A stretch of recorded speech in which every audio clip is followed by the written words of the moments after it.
నమస్తే, welcome to Telugu one. Insurance ఇప్పుడు దైనందిన జీవితాల్లో అత్యంత ఇంపార్టెంట్ సబ్జెక్ట్. కానీ చాలామందికి దీని ప్రయారిటీ గురించి తెలియదు. చాలామందికి సేమ్ టైం తెలిసిన వాళ్ళు ఇన్సూరెన్స్ ప్లాన్ చేస్తూ ఉంటారు, కానీ క్లెయిమ్ చేయడంలో చాలా ఇబ్బందులు పడుతూ ఉంటారు. అది నేరుగా కంపెనీ, ఏజెంటు, క్లయింట్ ఈ ముగ్గురు మధ్యనే ఉంటుంది. కాబట్టి క్లెయిమ్ విషయంలో క్లెయిమ్కి వచ్చినప్పుడు ఏజెంట్ కనపడ్డు, మనకి కంపెనీ, క్లయింట్ మాత్రమే ఉంటారు. ఆ మధ్యలో ఏదైనా సమస్య వస్తే కనుక క్లయింట్కి ఏం చేయాలో అర్థం కాదు. వచ్చింది తీసుకొని వచ్చిన వరకు చాలే అనుకునే పరిస్థితులు ఉంటాయి, లేదా కోర్టుల వరకు వెళ్ళి చేయాలంటే చేసే పరిస్థితి లేదు. కానీ ట్రోవిటీ ఇన్సూర్టెక్ కంపెనీ మేమున్నాం, మాతో రండి, మీకు క్లెయిమ్ వచ్చే బాధ్యత మేము తీసుకుంటాం అని ముందుకు వస్తుంది. అసలు వీళ్ళ అవసరం ఏంటి, వీళ్ళు రావడం వల్ల క్లయింట్కి జరిగే మేలేంటి, ఎలాంటి ఇన్సూరెన్స్లు తీసుకుంటే ఎలాంటి లాభాలు ఉంటాయి, అసలు ఇన్సూరెన్స్ ప్రాధాన్యం తెలియని వాళ్ళు తెలుసుకోవాల్సిన అవసరం ఏంటి, అసలు మాట్లాడే ప్రయత్నం చేద్దాం. మనతో ట్రోవిటీ ఇన్సూర్టెక్ కంపెనీ కో-ఫౌండర్ రామ్ గారు ఉన్నారు. రామ్ గారు, హలో అండి. Thank you. ఎలా ఉన్నారు? All well. ఎలా ఉన్నారు? సూపర్ అండి. సో ఇన్సూరెన్స్ నేను చెప్పినట్టు ప్రతి ఒక్కరి దైనందిన జీవితంలో ఇప్పుడు చర్చ జరగాల్సిన విషయం, కానీ కొంతమందికి తెలియకపోవడం వల్ల కొంతమంది ఈ ఇన్సూరెన్స్ అనగానే దాన్ని ఇంకోలా భావించి ఏదో కొంత నెగటివ్ దీనిగా భావించి దానివైపు ఆలోచన చేసే ప్రయత్నం కూడా చేయరు. సో అలాంటి వాళ్ళకి ఇన్సూరెన్స్ గురించి ఫస్ట్ మీరు ఏం చెప్తారు? ఫస్ట్ మీ రిమార్క్స్ ఏంటి? అన్ఫార్చునేట్ పార్ట్ ఏంటంటే insurance is most under spoken concept కదా. బ్యాంకింగ్లో ఇవన్నీ రెగ్యులర్ డే టు డే లైఫ్లో ఉంటుంది కాబట్టి డబ్బులు వాడతాం, ఇవన్నీ రోజు బ్యాంకుల గురించి మన గురించి మాట్లాడుకుంటాం. ఇన్సూరెన్స్ ఇండస్ట్రీ గురించి కానీ ఇన్సూరెన్స్ ప్రోడక్ట్ గురించి కానీ సంవత్సరంలో మహా అయితే ఒక 5-6 రోజులు మాట్లాడుకుంటాం. అది కూడా ఇప్పుడు నా కార్కి ఏదైనా యాక్సిడెంట్ అయితే మాట్లాడతా, నా గుంట్లో బాగా హాస్పిటల్కి వెళ్తే నా ఇన్సూరెన్స్ కాగితం ఎక్కడ ఉందో అని ఎత్తుక్కొని మాట్లాడతా, లేదంటే నా ఎల్ఐసి రెన్యువల్ టైంలో చేయాలి అన్నప్పుడు మాట్లాడతా. అంతే అంతే కదా. మీరు చూస్తే ఏ ఇండస్ట్రీ అదర్ ఇండస్ట్రీస్ ఏది చూసినా, నాకు హాస్పిటలైజ్ అయ్యాను అనుకోండి, ఫస్ట్ నా లోన్ ఎలా కడతాడు అని చెప్పి బ్యాంక్ కూడా చూసుకుంటాడు. అవును. కంపెనీ వాళ్ళు అనుకోండి, ఇది వారం రోజులు ఆఫీస్కి రాకపోతే ఇది లాస్ ఆఫ్ పే చేయాలా, శాలరీ కట్ చేయాలా అని చూస్తారు. అవును కదా. Insurance is the only industry which stands for the consumer at their wrong time, unforeseen incident అయినప్పుడు. Okay. Only industry is insurance and we're proud to say that we stand for the consumer and we pay or we should pay the financial burden of the consumer. అలాంటి ఇండస్ట్రీని చాలా తక్కువ మాట్లాడుకుంటాం మనం. And insurance professionals అన్నోళ్ళు మీకు అంత help చేస్తున్నప్పుడు కన్స్యూమర్ ఎందుకు మాట్లాడుకోడు అంటే, కన్స్యూమర్కి ఇన్సూరెన్స్ అనే subject most complex subject. So అందుకని దాని గురించి మాట్లాడుకోవాలి. ఎగ్జాక్ట్లీ. అండ్ మీరు ఎందాక అన్నట్టు ఎందుకు ఇన్సూరెన్స్ అనేది కొంచెం మైండ్ సెట్ ఉంటుంది అంటే, ఎవడికి హాస్పిటల్కి వెళ్ళాలని ఉండదు కదా, నా కార్కి యాక్సిడెంట్ అవ్వాలని ఉండదు, లేదంటే ఎవడో చనిపోతే డబ్బులు వస్తాయి, ఆ డబ్బులు మనం తీసుకోవాలి అనేది మైండ్ సెట్లో, ఇండియన్ మైండ్ సెట్లో ఎలా ఉంటుందంటే ఎగ్జాక్ట్లీ అదొక నెగిటివ్ కొంత ఉంటుంది. ఎప్పుడో వచ్చే దాని గురించి నేను ఇప్పటి నుంచి ప్లాన్ చేసుకోవాలి. అండ్ ఫస్ట్ నాకేం రాదు, పాజిటివ్ మైండ్ సెట్. నేను హాస్పిటల్కి వెళ్ళను, నా కారు ఈరోజు పొద్దున్నే తీస్తే ఎలాంటి యాక్సిడెంట్ అవ్వకుండా జాగ్రత్తగా ఆఫీస్కి వెళ్తా వచ్చేస్తా. ఒక రకంగా అది ఉండడం మంచిదే, కానీ అతి తక్కువ మాట్లాడుకుంటారు కానీ ఇండస్ట్రీ గురించి. ఒకవేళ అన్ఫోర్సీన్ ఇన్సిడెంట్ అదే హాస్పిటల్స్ చూసారనుకోండి, ఏమీ అవదని పాజిటివ్ మైండ్ సెట్లో ఉంటే ఇన్ని హాస్పిటల్స్ ఎందుకుంటే. అవును కదా. అంతే కదా, ఇన్ని కార్ గ్యారేజ్లు ఎందుకుంటే. కరెక్ట్. సో అదేంటే mind set of Indian consumer ఎప్పుడు పాజిటివ్గా ఉంటుంది, which we also wanted them to be positive. Touch wood ఏం అవ్వకూడదు ఎవరికి. బట్ చాలా రేర్ కేసెస్లో జరిగిన టైంలో financial burden is huge sir. అది insurance is the only industry which stands for that at that time. ఇప్పుడు హాస్పిటల్ బిల్లు కట్టే టైంలో నా దగ్గర డబ్బులు లేవు అనుకున్న టైంలో insurance is the only industry which comes and pays the bill if I paid the premium. ఒక earning member of the family చనిపోతే ఆయనకి కానీ లైఫ్ ఇన్సూరెన్స్ ఉంటే ఆ ఫ్యామిలీ మొత్తానికి ఫినాన్షియల్ బర్డన్ స్టెబిలిటీ అనేది ఇచ్చే industry insurance industry. Fine. Ram గారు, అంటే యాక్చువల్గా ఇప్పటి వరకు ఎప్పటి నుంచో కొన్ని దశాబ్దాలుగా ఇన్సూరెన్స్ కంపెనీలు ఉన్నాయి. Company to client, middle man, మనం ముందు మాట్లాడుకున్నట్టు మిడిల్ మ్యాన్ అంటే ఏజెంట్ ఉంటున్నారు. సో వాళ్ళు క్లెయిమ్ చేసుకుంటున్నారు, లేదంటే వచ్చిందే ఎంత అని తీసుకొని వెళ్ళిపోతున్నారు. బట్ మేం బాధ్యత తీసుకుంటాం అని ఈ కాన్సెప్ట్ డిజైన్ చేయడానికి మిమ్మల్ని ప్రేరేపించిన అంశం ఏంటి అసలు? Then I just need to tell you a little the reason, అంటే అసలు ఎందుకు ఇది స్టార్ట్ చేసాం అన్నది. ఎస్. ఫస్ట్ ఇన్సూరెన్స్ నేను ఎందుకు స్టార్ట్ చేశాను అంటే, యాజ్ రామ్ నాకు I was always in to startups అండి. ఏదో కొత్త ఇష్యూని పట్టుకొని ఆ ఇష్యూని సాల్వ్ చేసి ఎలా అలాగా ఒక బిజినెస్ మోడల్ డిజైన్ చేద్దాం అనేది నా mind set from my masters college days నుంచి. నేను ఎంబీఏ చేశా. ఫ్రమ్ ద కాలేజ్ డేస్, కాలేజ్లో ఉన్నప్పుడు కూడా used to run magazine. So wake up అని చెప్పి ఆంటర్ప్రెన్యూర్షిప్ని బిల్డ్ చేయాలి, ఇలాంటివన్నీ ఉండేవి. పోస్ట్ దట్ చాలా డిఫరెంట్ స్టార్టప్స్లో చేస్తున్నప్పుడు, స్టార్టప్స్ అంటే మీకు తెలిసిందే కదా, బోల్డ్ ఇనీషియల్గా డబ్బులు ఉండవు, పెద్ద టీం ఉండదు, పెద్ద ఆఫీస్లో ఉండవు, ఏదో ఒక ప్రాబ్లం పట్టుకొని దాన్ని ఎలా సాల్వ్ చేస్తాం అనేది చూస్తాం. So then I have to live కదా, I have to have my shelter, I have to have my food. Insurance was always a pocket money for me. నాకేంటంటే ఫ్యామిలీలో my brother is working with an insurance company at that time. So నాకుండే friends circle కానీ నాకుండే సర్కిల్స్లో ఎవరికైనా health insurance, car ఇన్సూరెన్స్లో ఆ product పట్టుకుని వచ్చి వాళ్ళకి ఇస్తే వీళ్ళ దాని నాకు కమిషన్ ఇచ్చారు అంత ఒకంత. ఆ కమిషన్తో నా మంత్లీ లివింగ్ అంతా నడిచేది అనమాట. So insurance was a pocket money for me from long time. కోవిడ్లో what happened was one of our very known friend met with an accident. అదేంటంటే బెంగళూరు చెన్నై హైవేలో ట్రక్ వచ్చి కొట్టేసింది. So he was married then, అప్పుడే marriage అయింది. His wife don't know whom to talk to, ఈ issue గురించి ఫినాన్షియల్గా హెల్ప్ కావాలి, బ్యాంకర్స్ వచ్చి ఏదో హౌస్ లోన్ ఉంది అది ఎలా పే చేస్తారు ఏంటి అన్న దాని మీద బాగా ప్రెషర్ ఉంది వాళ్ళకి. ఆయనేమో చనిపోయాడు. అలా వైఫ్కా ఏం తెలియదు, కొత్తగా పెళ్ళింది, పెళ్ళి 1 year కూడా అవ్వలేదు అనుకుంటా, 8 months to 9 months టైం. అప్పుడు she reached all the friends అనమాట. ఆయన ఫేస్బుక్లోంచి she reached all the friends, నాకేమన్నా ఫినాన్షియల్ సపోర్ట్ చేయగలరా. When it reach to us, we all the friends thought like okay ఏదో ఫినాన్షియల్ హెల్ప్ ఏదో చేసేద్దాం అనుకున్నాం. బట్ ఫినాన్షియల్ హెల్ప్ మనందరం ఎందుకు చేయాలి, first he might have something కదా. సో అక్కడ we dig deep into his case. He's working with a company, ఎంఎన్సీలో పనిచేస్తున్నాడు ఆయన. ఆ కంపెనీ గ్రూప్ టర్మ్ ఇన్సూరెన్స్ అని ఒక టర్మ్ ఇన్సూరెన్స్ ఇస్తుంది ఎంప్లాయీస్కి. అందులో there is an insurance for him. ఇది ఫస్ట్. సెకండ్ పార్ట్, ఆయన బండి మీద వెళ్తున్నాడు, బండికి పర్సనల్ యాక్సిడెంట్ పాలసీ ఉంది, బండి ఇన్సూరెన్స్లోనే పర్సనల్ యాక్సిడెంట్ పాలసీ ఉంది, అందులోనే కవరేజ్ ఒకటి. అది కాక యాక్సిడెంట్ హైవే మీద అయింది, నేషనల్ హైవే మీద. నేషనల్ హైవే అథారిటీస్కి రోడ్ యాక్సిడెంట్స్ రిలేటెడ్గా ప్రధానమంత్రి స్కీమ్ ఉంది. గుద్దిన ట్రక్కి థర్డ్ పార్టీ ఇన్సూరెన్స్ ఉంది. ఇన్ని క్యాలిక్యులేట్ చేస్తే యూ విల్ బీ సర్ప్రైజ్డ్, 3.5 కోట్ల క్లెయిమ్ వచ్చిందండి. మై గాడ్, నిజంగానే సర్ప్రైజ్. వెన్ ఇట్ హ్యాపెండ్, అంటే ఇదంతా జరగడానికి టైం పట్టింది, it took an year or so. But why should she be dependent on someone else, or why should she be at a mercy of someone else money? Correct. The industry who paid all this for the loss of her husband and she was settled. అవును కదా. I can't bring her husband back, but I have given a financial support. Second, home loan. ఆ banker ఎవరైతే loan ఇచ్చారో there is an లోన్కి అగెన్స్ట్గా insurance ఉంది. So it is settled. She need not pay anything to the bank. అంతే కదా. ఆ ఇల్లు ఆమెదే. So I can't bring back the person, but I gave her a house. ఆవిడకి ఫినాన్షియల్ స్టెబిలిటీ ఇచ్చాం, ఫ్యూచర్ మొత్తం వచ్చినట్టే కదా వాళ్ళ పేరెంట్స్కి కానీ ఆ అమ్మాయికి కానీ. So they started the idea.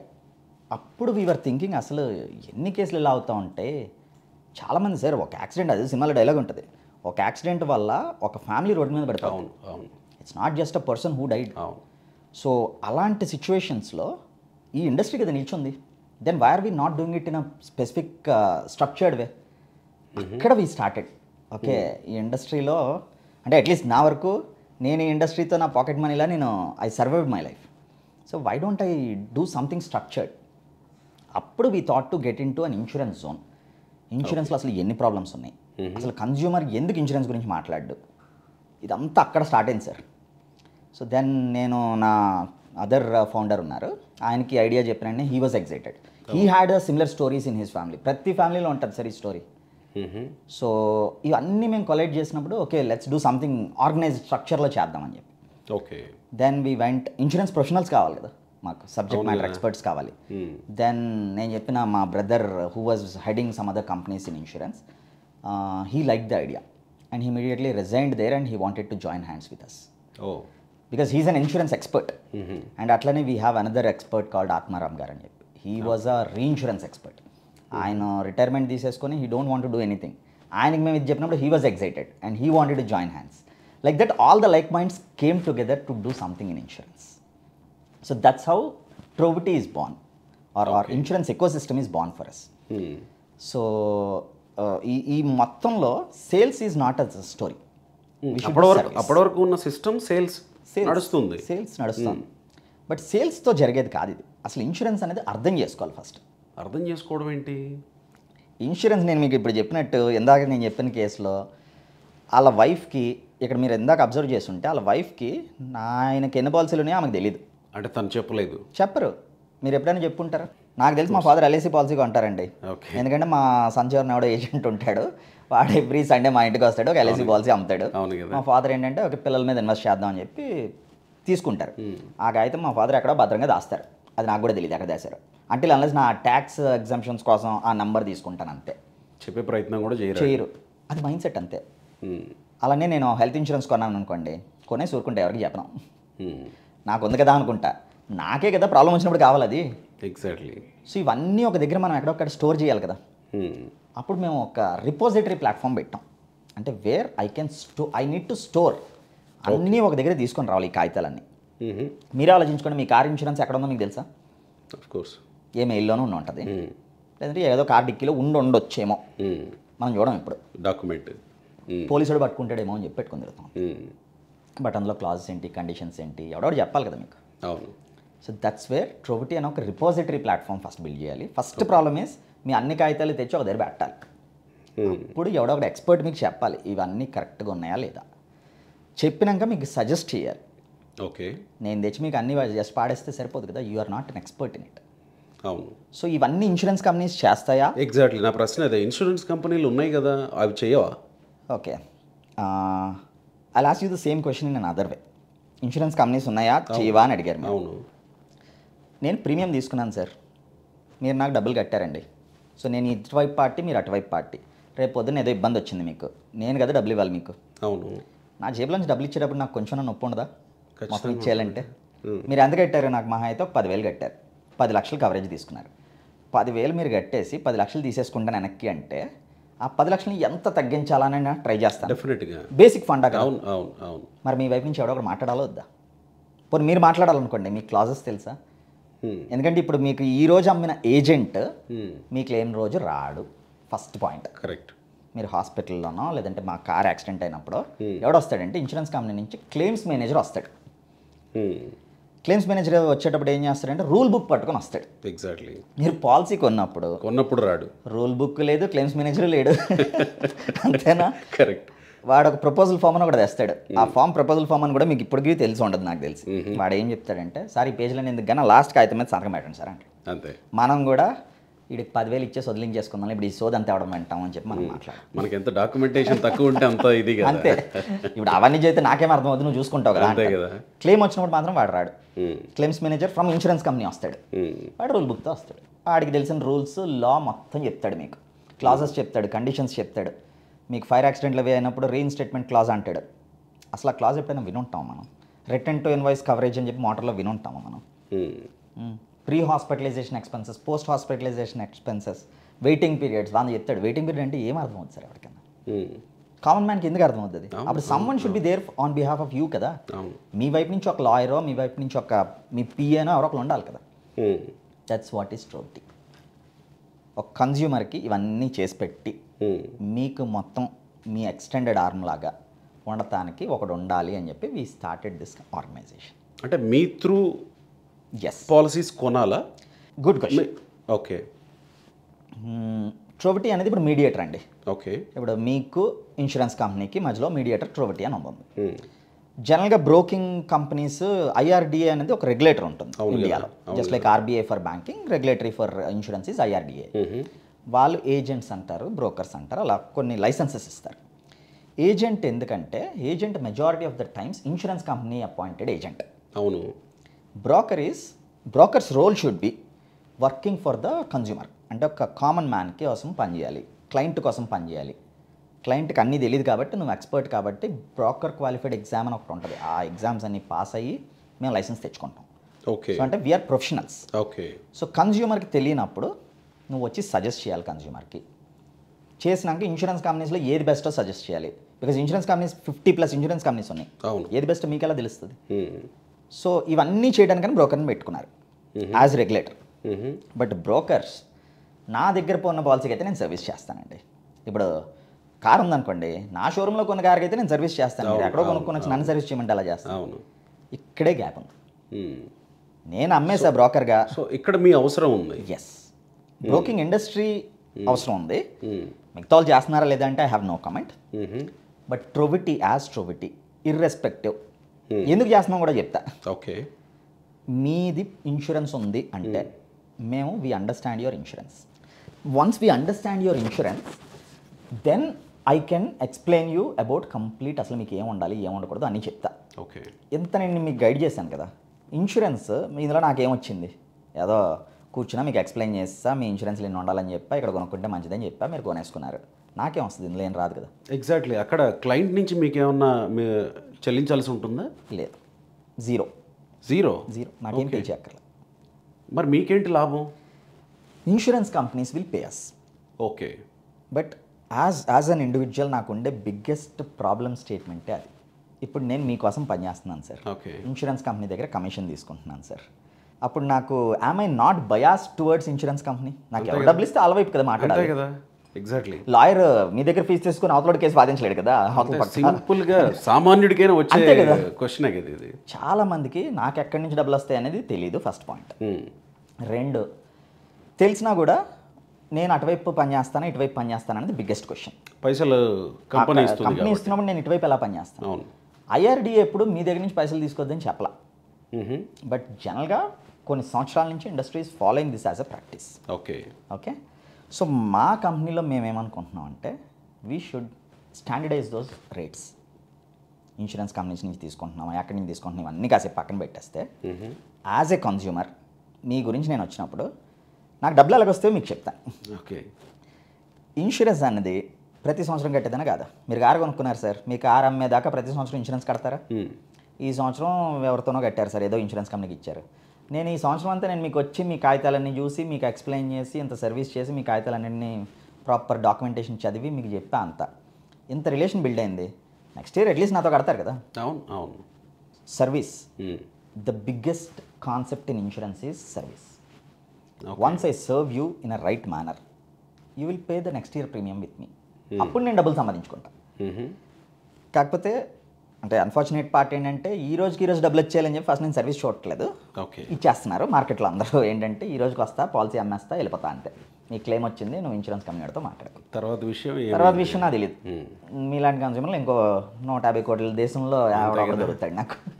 So మా ఫండ్ ఏంటంటే సర్వీస్ కమ్స్ ఫస్ట్ దాన్ సేల్స్. నేను మీకు ఫస్ట్ అన్నీ ఇచ్చా, మీకు కరెక్ట్ ఏది తప్పేది అని చెప్పా. చెప్పినాక సజెస్ట్ చేశా.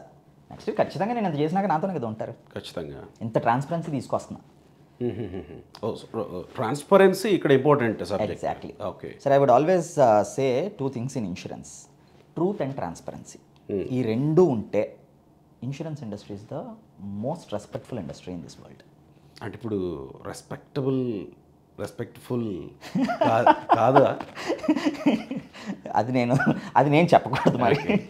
ఓకే, అయితే నేను ఎందుకు ఆ ప్రశ్న అడగాల్సి వచ్చిందంటే ఈ మధ్య కాలంలోనే కొన్ని సంఘటనలు విన్నాం కొన్ని కంపెనీస్ గురించి. సో ఆటోమేటిక్గా డిస్రెస్పెక్ట్ వచ్చేస్తుంది. ఫైన్ రామ్ గారు, ఇక్కడ ఫస్ట్ క్లయింట్కి తెలియని విషయాలు చాలా ఉంటాయి, తెలుసుకోవాలన్న ఇంట్రెస్ట్ ఉన్న విషయాలు కూడా చాలా తక్కువ ఉంటాయి. అన్ని విషయాలు తెలుసుకునే ప్రయత్నం చేయరు. ఎక్కడ మోసపోవడానికి అవకాశం ఉంటుంది ఒక క్లయింట్ ఒక పాలసీ తీసుకుంటున్నప్పుడు? మీకు ఇక్కడ ఇందాక మనం అనుకున్నట్టు ఇన్సూరెన్స్ కంపెనీ ఒక party, okay, agent or sales persons or brokers వీళ్ళందరూ మధ్యలో ఉంటారు, క్లయింట్ ఇటువైపు ఉంటాడు. ఇన్ని పార్టీస్లో ఈ ప్రోడక్ట్ ఎవరు తయారు చేస్తున్నారు? మీరు అన్న పాలసీ అంటే ప్రోడక్ట్ అంతే. ఆ పాలసీ ఎవరు తయారు చేస్తారు? ఇన్సూరెన్స్ కంపెనీ తయారు చేస్తారు. అవును. ఇప్పుడు నేను ఒక ఇన్సూరెన్స్ కంపెనీ. ఇన్సూరెన్స్ కంపెనీలో ప్రతి ఒక్కరు పాలసీ తయారు చేయలేడు. అండర్ రైటింగ్ టీమ్ అని ఒక టీం ఉంటారు, వాళ్ళు తయారు చేస్తారు పాలసీని, వర్డింగ్స్ రాస్తారు, దీన్ని ఐఆర్డీఏకి పంపిస్తారు. ఇలా మేము ఇద్దాం అనుకుంటున్నాం ఈ ప్రోడక్ట్, దానికి కొన్ని 100 పేజీలు ఉంటాయి, ప్రతి క్లాజ్, కండిషను, టర్మ్స్, రైడర్స్ 100 రాస్తారు అందులో. ఇవన్నీ ఐఆర్డీఏకి ఫైల్ చేసినాక ఐఆర్డీఏ అవన్నీ ప్రోడక్ట్ ఓకే, ఇది కన్జ్యూమర్కి పనికి వస్తుంది, ఎప్రూవ్డ్ అని ఇస్తుంది. ఈ ప్రోడక్ట్ని పట్టుకొని వచ్చి సేల్స్ టీమ్కి అప్ చెప్తారు, ఈ ప్రోడక్ట్ మీరు అమ్మాలి అని. సింపుల్ సార్, నేను ఈ కాఫీ మగ్ మీకు అమ్మాలి సార్. ఈ కాఫీ మగ్ గురించి నేను తయారు చేశాను కాబట్టి దీని మెటల్ చెప్తా, సైజ్ చెప్తా, కలర్ చెప్తా. నేను ఒక 100% మీకు చెప్పా. మీరు సేల్స్ పర్సన్, మీ టార్గెట్ ఏంటి? ఎలాగోలా పాలసీ అమ్మాలి, ఎలాగోలా అమ్మాలి. ఈ రోజుల్లో సేల్స్ అంటే ఎలాగోలా నేను అమ్మాలి, నెంబర్స్ కావాలి. అక్కడ నేను నేర్చుకుని ఈ 100%లో ఫస్ట్ 70% చెప్తా. దీని ప్రోస్ కాన్స్ కూడా చెప్తాను నేను యాజ్ ఎ మ్యానుఫ్యాక్చరర్. పాలసీ గురించి చెప్పాలంటే పాలసీలో ఏది కవర్ అవుద్ది, ఏది కవర్ అవ్వదు రాస్తారు. Insurance companies under writing team రాస్తారు, ఇవి కవరేజ్ అయితే ఇది కవరేజ్ అవ్వదు.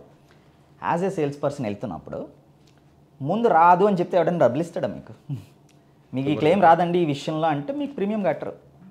సో ఫస్ట్ సేల్స్ పీపుల్ అందరూ పాజిటివ్ ఫస్ట్ చెప్తారు. దట్స్ అ కామన్ ఫండా కదా. ఎగ్జాక్ట్లీ. ఇప్పుడు కొత్త ఫోన్ లాంచ్ అయిందంటే బెస్ట్ ఫీచర్స్ చెప్తారు. బ్యాటరీ ఎక్కువ డ్రైన్ అయిపోద్దంటే ఎవరు కొనుక్కుంటారు ఫోన్.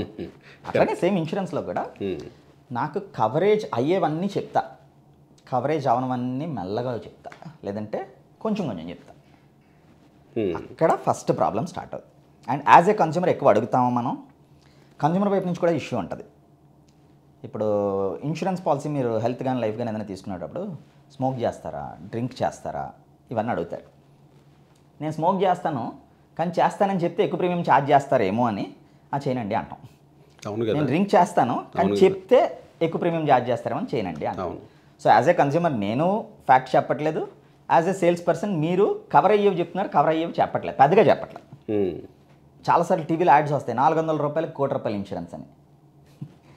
అసలు ఈజ్ ఇట్ పాసిబుల్? 400 రూపాయలు కడితే ₹1 కోటి ఇచ్చేస్తారా? యాజ్ ఏ కన్స్యూమర్ ఏమనుకుంటా, 400 ₹1 కోటి బాగుంది కదా, 400 కదా. 400 కట్టేటప్పుడు నేను ఎందుకు అంత టైం స్పెండ్ చేస్తాను? ఎగ్జాక్ట్లీ. ఏదో 400 కట్టేసా, ఏదో పాలసీ తీసేసుకున్నా. ఇవన్నీ ఎందుకు జరగవు, ఎందుకు క్లియర్గా టర్మ్స్ అండ్ కండిషన్స్ కన్స్యూమర్ వెండు అంటే వీడికి అంత టైం ఉండదు. అండ్ ఈ టర్మ్స్ అండ్ కండిషన్స్ అన్ని చాలా కాంప్లెక్స్గా ఉంటాయి. ఇందాక నేను మీకు చెప్పినట్టే రిటర్న్ టు ఇన్వాయిస్ కవర్, లేదంటే engine protect, zero depreciation, nil depreciation, bumper to bumper, ఇవన్నీ టర్మ్స్ అసలు కామన్ మనకు అర్థమవుతాయి. అందుకని కన్స్యూమర్ ఎక్కువ తెలుసుకోవాలనుకోడు, సేల్స్ వాళ్ళు ఎప్పుడు చెప్పాలనుకోరు. ఇదేంటంటే అన్ని ఫ్యాక్ట్స్ ఆ డాక్యుమెంట్లో ఉంటాయి, ఎక్కడా లేవని ఎక్కడా ఉండదు, అన్నీ మీకు ఇచ్చిన పాలసీ కాపీలో ఉంటాయి. ఎప్పుడైనా మీరు చదువుతారా సార్? అన్ని చదివి అర్థం చేసుకునే టైము ఇంట్రెస్ట్ ఎక్కడ ఉంటుంది? అంతే కదా. ఎందుకంటే ఇది ఒక dry subject. Insurance is a dry subject. రోజువారీ వాడకంలో కానీ కాన్వర్సేషన్స్లో కానీ వచ్చే సబ్జెక్ట్ కాదు ఇది. There Trovity wants to simplify. మీరు ట్రోవిటీలో మా ట్యాగ్ లైన్ చూస్తే insurance simplified. You want to make insurance simplified. I want to tell you, zero depreciation అనే బదులు సార్ మీ బంపర్కి ఆ మూల నుంచి ఈ మూల వరకు కవర్ అవుతుంది సార్, ఇది అంత చక్కగా సింపుల్గా ఉంది.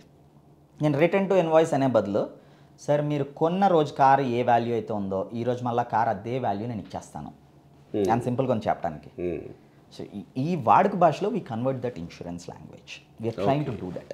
ఓకే. అంటే ఇంత డిజిటలైజేషన్ యుగంలో if you don't do that and so అప్పుడు మీరు చెప్తారా నేను చెప్తాను ఎలాంటివి చేస్తే క్లెయిమ్ రాదు, ఎలా ఉంటే క్లెయిమ్ రాదు అనే విషయాన్ని మీరు చెప్తారా? ఎస్. నెగటివ్స్ అన్ని మీరు చెప్తారు? ఎస్. కేవలం పాజిటివ్స్ మాత్రమే కాకుండా? ఎస్. మా కంపెనీలో మీరు కేవైసీ అని విన్నారు కదా. కేవైసీ అంటే ఏంటి? Know your customer. మా ప్రకారం KYC is know your claim. Before we sell we tell about KYC. నీ కేవైసీ నేను తీసుకుంటా, నా కేవైసీ నేను చెప్తా. నేను సార్ షర్ట్ కొనుక్కుంటే షర్ట్ కలర్ ఏంటి, దాని ఫ్యాబ్రిక్ ఏంటి, దాని ప్రైస్ ఎంత అన్ని చూసి టచ్ చేసి కొనుక్కుంటున్నాను. ఇది కాగితం, ఇది ఒక ట్రస్ట్. ఈ ట్రస్ట్ మీద సంతకం పెట్టి మన ఇద్దరం ఒకటి అగ్రీ అవుతున్నాం. నేను మీకు క్లియర్గా టర్మ్స్ చెప్పకపోతే which is like I'm doing a fraud. So అందుకని our philosophy is to do KYC, know your claim. మీరు కొనుక్కుంటున్నప్పుడు మీకు నచ్చినా నచ్చకపోయినా సార్ మీరు 10,000 పే చేస్తే ఎంత వస్తుంది సార్, ఇవన్నీ వస్తాయి సార్. లేదు మీరు 9,000కే పే చేస్తారా, ఎస్ మీకు ఇంజన్లో ఈ పార్ట్ రాదు సార్. లేదు మీరు 7,000 పే చేస్తారా, సార్ ముందు గ్లాస్ కవరేజ్ రాదు సార్. మీ క్లెయిమ్ వచ్చినప్పుడు నన్ను అడగొద్దు సార్. ఎందుకంటే Indian mind set is to bargain, insurance is to bargain. అవును కదా. ఇన్సూరెన్స్లో స్టాండర్డ్ రేట్ కార్డ్స్ ఎక్కడ ఉండవు, ఏదో నెగోషియేషన్స్ ఉంటే ఇది తగ్గిస్తా ఎవడో ఒక రూపాయికి తగ్గుకి ఇస్తాడు, ఎంతో కొంతకి తగ్గించి, ఇంత వైడర్ మార్కెట్లో. సో నేనేం చేస్తానంటే తగ్గించేటప్పుడు ఎందుకు తగ్గిస్తున్నానో చెప్తా, ఏం కవరేజ్ రాదో చెప్తా. అది మీకు తెలుసు అనుకోండి, మీకు ఓకే నాకు ఇంతే ఉంది ఇదే వస్తుంది. నేను హాస్పిటల్కి వెళ్తున్నప్పుడు నాకు 5,000కి మించి రూమ్లోకి వెళ్ళను, నేను ప్రీమియం తగ్గిపోద్ది ఆటోమేటిక్గా. లేదు నాకు 25,000 రూమ్ కావాలి, ప్రీమియం పెరుగుతుంది. ఆ విషయం నేను మీకు చెప్పాను. అంటే కంపెనీలు ఇవన్నీ చెప్పవా? కంపెనీ పాలసీలో ఉంటుంది, చెప్పవనట్లేదు, ఉంటుంది పాలసీలో. జనరల్గా సేల్స్ మైండ్ సెట్ అంతా చెప్పాను కదా. నాకు ఎలాగోలా సేల్స్ అయిపోవాలి. అండ్ సేల్స్ వాళ్ళు fully training is important for the sales team. ఇందాక నేను చెప్పినట్టు అండర్ రైటర్ ప్రోడక్ట్ని డిజైన్ చేశాడు సార్. ఆ డిజైన్ చేసిన ప్రోడక్ట్ని 100% సేల్స్ వాళ్ళకి ఎగ్జిక్యూట్ చేస్తున్నామా లేదా is the biggest question. Okay. And అందరూ అది అర్థం చేసుకున్నారా లేదా, చేసుకొని అదే ఎగ్జాక్ట్గా అమ్ముతున్నారా లేదా. ఎందుకంటే ఇది product touch and feel product కాదు, it's a trust. Insurance is a paper which we're giving it to you. So ఆ పేపర్ మొత్తం నేను మీకు చదివి చెప్పానా లేదా, అక్కడ ప్రాబ్లమ్స్ ఉంటాయి. సో మిమ్మల్ని ఎట్లా అప్రోచ్ అవ్వాలి? ట్రోబిటీ ఈజ్ అ వెబ్సైట్. మేమేంటంటే మీరు చూసుంటే మా పేరులోనే ట్రోబిటీ ఇన్ష్యూర్ టెక్ అన్నాం. ఇన్సూరెన్స్లో ఇన్ష్యూర్ టెక్ని తీసుకున్నాం. అవును. So more of new age techniques, digital platforms. ఇందాక నేను మీకు చెప్పినట్టే మీరు కాగితాలన్నీ అక్కడ వార్డ్రోబ్లో చేస్తారు, లేదంటే కార్లో పెట్టుకుంటారు, ఇవన్నీ చెప్పారు. సో మేము డిజిటల్ వాలెట్ ఇచ్చేసాం, మీ అప్లికేషన్లో స్టోర్ చేసుకోవచ్చు అన్ని. మీరు అసలు ఏం చేయక్కర్లా, కాగితాలన్నింటికి ఫోటోలు తీసి పాడేస్తే జాలంలో. చీఫ్ ఇన్సూరెన్స్ ఆఫీసర్స్ అని ఉంటారు మాకు. వీళ్ళు ఏం చేస్తారంటే మొత్తం ఇది స్టడీ చేస్తారు మీ పాలసీస్, మీకు సింప్లిఫైడ్గా నోటిఫికేషన్స్ పంపిస్తారు. మీ ఆదివారమో శనివారమో టైం తీసుకొని మీకు ఎక్స్ప్లెయిన్ చేస్తారు.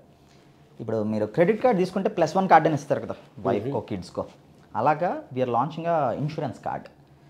సో మీ కాగితం, మీ ఇన్సూరెన్సెస్ అన్నీ మీ వైఫ్కో కిడ్కో తెలియాలి అంటే కార్డుని స్కాన్ చేస్తే రేపు ఎప్పుడు ఎమర్జెన్సీ సిచ్యువేషన్లో ఉన్నా, ఓకే నా హస్బెండ్కి ఇవన్నీ ఉన్నాయి, సో నేను నా హస్బెండ్ హాస్పిటల్లో ఉన్నాడు అంటే ఇదిగో ఈ ఇన్సూరెన్స్ ఉంది, నేను హాస్పిటల్లో చూపించవచ్చు. ఇదంతా we're bringing into the market. So now currently we're doing all these things. So వీటి వల్ల people will know all these things. Approach అవ్వాలంటే త్రూ వెబ్సైట్ ఉంది, we're marketing, and now we're launching our application. Okay. Mobile app launch చేసేస్తున్నాం. So all in one service లాగా అనమాట. Okay. So ఈ services అన్నీ first అక్కడ చూసుకోవచ్చు. మీరు చూస్తే మొత్తంలో నేను ఎక్కడ సేల్స్ గురించి మాట్లాడాల, నేను ఇంత సర్వీస్ ఇస్తానని చెప్పి సర్వీస్ గురించి చెప్తున్నారు. చాలా కంపెనీస్ ఉన్నాయి సార్ మార్కెట్లో. ఇన్ని కంపెనీస్లో మళ్ళీ మేమెందుకు అంటే వీళ్ళందరూ మీకు తెచ్చి మీరు పాలసీ కొనుక్కోవాలనుకోండి, డిజిటల్ ప్లాట్ఫామ్స్ బోల్డ్ ఉన్నాయి సార్. సో మీరు ఎగ్జాక్ట్లీ ఎస్, అన్ని ప్లాట్ఫామ్స్లో మీరు వెళ్ళి నాకు ఇదిగో నా వయసు ఎంత, నా శాలరీ ఎంత అని చెప్తే మీకు ఇదిగో ఈ ఎక్స్ అనే కంపెనీ ఎంత, వై అనే కంపెనీ ఎంత, ఏబిసి ఇలా ఇచ్చేస్తుంది. ఏది కరెక్టో ఏది తప్పో మీకు ఎలా తెలుస్తుంది? I should advise you, right? When we are advisors I should advise you. So మేమేం చెప్తామంటే మీకు మొత్తం 10 ప్లాటర్ల పేర్చి చూపించాం. ఓకే సార్ మీకు నా సజెషన్ అయితే ఇదిగో ఈ 2 బెటర్. లేదు మీరు డబ్బుల గురించి ఆలోచించి తీసుకుంటున్నారు అనుకోండి, అట్ టైమ్స్ ప్రొడక్ట్ మంచిది ఉండొచ్చు. ఐఫోన్ ఈజ్ ఎక్స్పెన్సివ్ సార్, అందరూ ఐఫోన్ కొనుక్కోవాలని ఉండొచ్చు, బట్ కొనుక్కోకపోవచ్చు. అప్పుడు ద లెసర్ ఫీచర్స్తో ఇంకోటి ఇవ్వాలి నేను. అట్లనే ఇన్సూరెన్స్లో కూడా సార్ మీరు affordable, you can take this at this price. మీ లైఫ్ స్టైల్కి, మీకుండే ఏజ్కి, మీ డిపెండెంట్స్కి ఇవన్నీ క్యాలిక్యులేట్ చేసి చెప్తా ఇది కొనుక్కోండి అని. లేదండి నేను అంత అఫోర్డ్ చేయలేను సార్, ఇది ఇంకోటి ఉంది, ఈ కంపెనీ ఇదొక ప్రోడక్ట్ ఇస్తుంది మీకు, ఇది కొనుక్కోండి. ఓకే. ఇది కదా నేను మీకు చెప్పాలి యాజ్ అన్ అడ్వైజర్. నేను మీ ముందు అన్ని పడేస్తే మీకు ఎలా తెలుస్తుంది? మీరు సర్వీస్ ఇస్తామంటారు. సర్వీస్తో ఇచ్చి ఇప్పుడు సేల్ చేశాను. ఇప్పుడు చూస్తే నేను ఫస్ట్ ఫస్ట్ నాకు మీ గురించి తెలిస్తే అప్పుడు కదా నేను మీకు ఏది ఇవ్వాలో తెలుస్తుంది. సో ఫస్ట్ అంతా మేము తెలుసుకున్నాం మీ గురించి. తెలుసుకున్నాక మీ ఆల్రెడీ ఏదో ఉండే ఉంటుంది, అవన్నీ చూసాం. అప్పుడు నేను మీకు ఏది రెన్యువల్ చేసుకోవాలో చెప్పా. Okay. And every year insurance renewal. ఈ ఇయర్ నేను మీకు సర్వీస్ ఇస్తే నెక్స్ట్ ఇయర్ అన్నా నా దగ్గర కొనుక్కుంటారు ఖచ్చితంగా. ఒకసారి నా దగ్గరికి వచ్చినాక యూ విల్ కంటిన్యూ. సో ట్రోబిటీ ఇన్సూర్టెక్ ఎలాంటి పాలసీలు ఇస్తున్నారు? కేవలం పర్సనల్ ఇన్సూరెన్స్ ఆర్ ఇంకా కొన్ని వెహికల్స్ ఇట్లా వింటుంటాం కదా, తర్వాత కొన్ని యానిమల్స్కి కూడా, కొన్ని పెట్స్కి కూడా ఇన్సూరెన్సెస్. సో ట్రోబిటీ నుంచి ఎలాంటి ఇవి అమ్ముతున్నారు?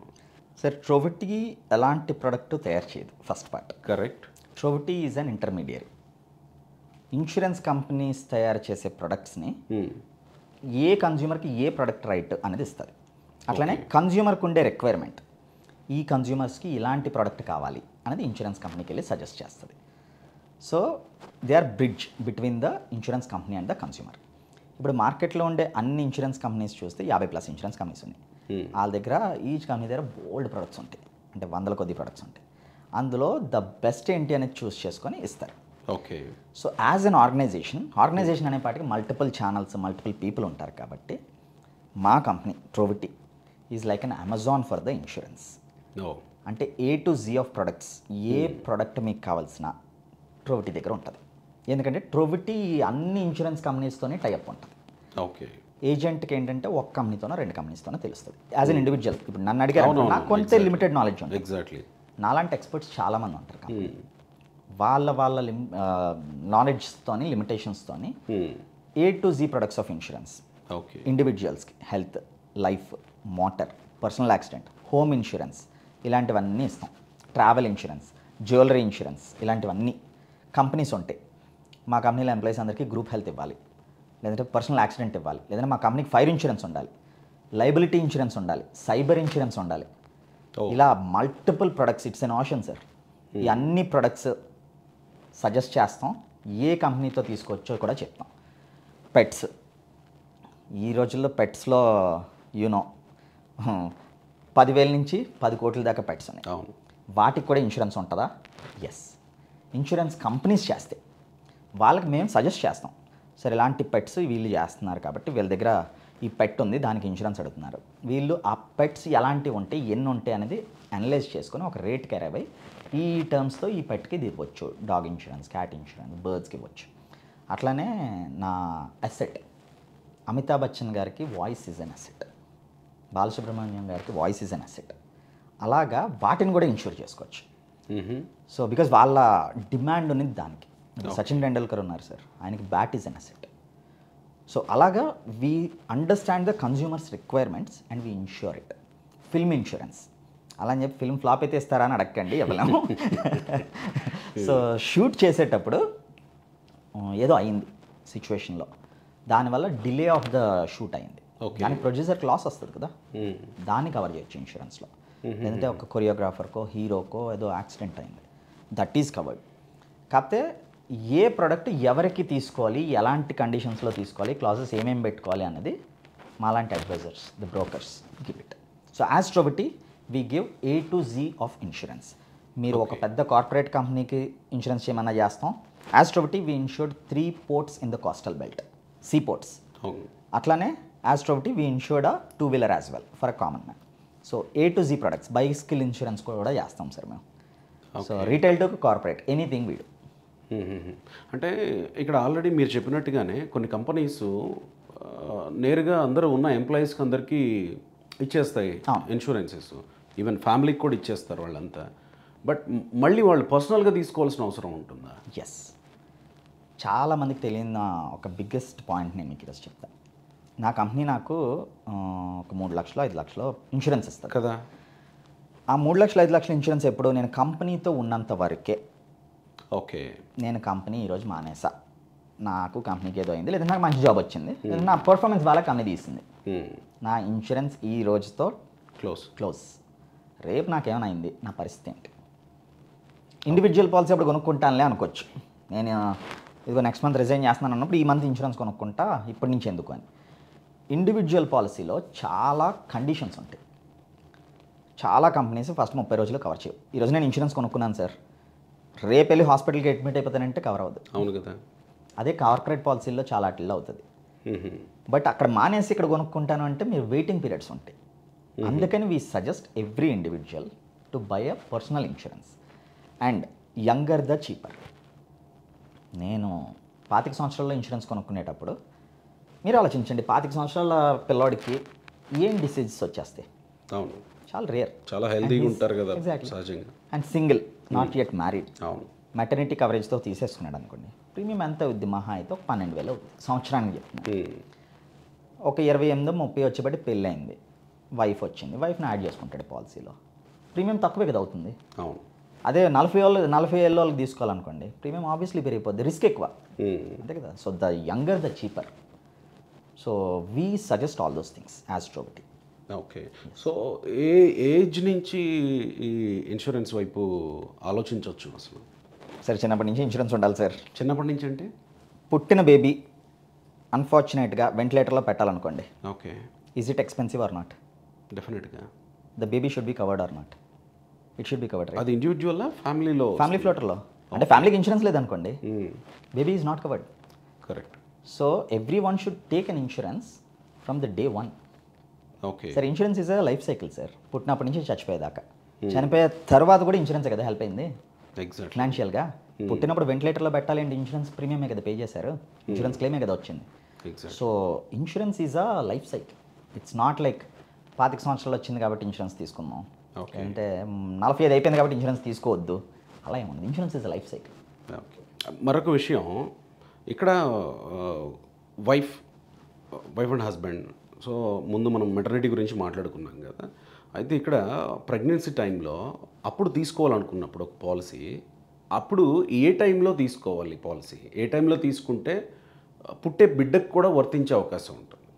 సార్ ఇండివిజువల్ పాలసీస్ తీసుకుంటున్నప్పుడు వెయిటింగ్ పీరియడ్స్ ఉంటాయి.